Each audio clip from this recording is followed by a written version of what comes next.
Salam, hər vaxtınız xeyir olsun əziz izləyicilər. Mən Əmrli Səxavət, informatika müəllimiyəm. Bugün sizinlə 2 dənə say sistemi mövzusuna olan suala baxacağıq. Birinci sual belədir.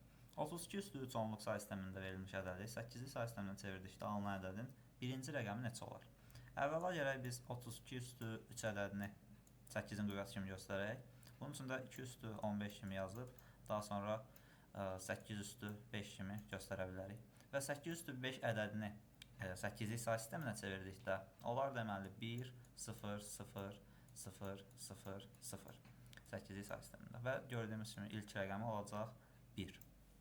Digər sualda isə 141 ədədinin ikilik yazılışında neçə 0 rəqəmi var? Əvvəla gərək 141 ədədin ikilik say sisteminə çevirək. Bunu yaza bilərik 128 plus 8 plus 4 plus 1 kimi.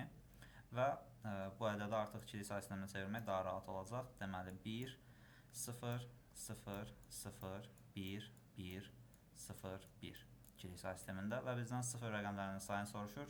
1, 2, 3, 4 dənə 0 simvolu iştirak edəcək.